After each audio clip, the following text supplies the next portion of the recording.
ऊब छठ की कहानी। एक साहूकार था, उसकी एक पत्नी थी। साहूकारनी रजस्वला हुई, सब जगह हाथ लगाती, हुए खाना बनाती, पानी भरती, सब काम कर लेती थी। कुछ दिन बाद उसके एक पुत्र हुआ। उसकी उन्होंने शादी की। शादी के कुछ दिन बाद साहूकार और साहूकारनी की मृत्यु हो गई। मृत्यु के बाद साहूकार तो बेल बना और साहूकारनी कुतिया बनी। दोनों अपने बेटे के घर पर ही पहुंच गए। बेटा बैल से खूब काम करवाता, दिन भर खेत में जोतता और कुएं में से पानी निकलवाता। कुतिया उसके घर की निगरानी करती, रखवाली करती। जब उनको वहाँ 1 साल हो गया तो उसके लड़के के पिता का श्राद्ध आया। श्राद्ध के दिन खूब पकवान बनाए गए, उसमें खीर भी बनाई गई। उसी समय एक चील उड़ती हुई आई, जिसके मुंह में मरा हुआ सर्प था। वह सर्प उसके मुंह से छूट गया और खीर में जा गिर गया। यह बात बैठी हुई कुतिया देख रही थी। कुतिया सोचने लगी कि जो कोई इस खीर को खाएगा वह मर जाएगा। अतः अब क्या करें। कुतिया ने उस खीर में मुंह दे दिया। जब लड़के की बहू ने देखा कि कुतिया ने उस खीर में मुंह दे दिया है, तो वह डंडा लेकर कुतिया के पीछे भागी और उसकी पीठ में एक ऐसा डंडा मारा कि कुतिया की पीठ की हड्डी टूट गई।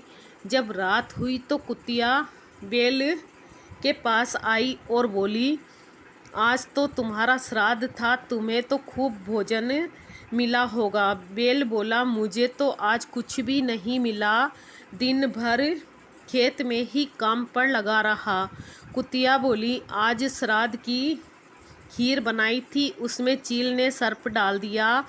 लोगों के मरने से बचाने के लिए मैंने खीर में मुंह दे दिया था, जिससे बहू ने मेरी पीठ पर ऐसा डंडा मारा कि मेरी हड्डी टूट गई है। इससे बहुत दर्द हो रहा है और कुछ खाने को भी मन नहीं कर रहा है। यह सब बात बहू ने सुन ली।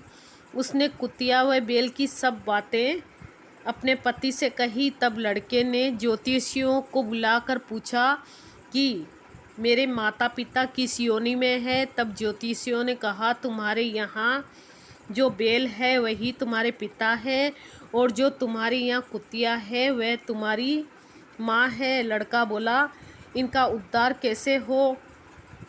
पंडितों ने कहा, तुम अपनी कुंवारी लड़की से ऊब छठ का व्रत भादवा बदी छठ को करवा दो।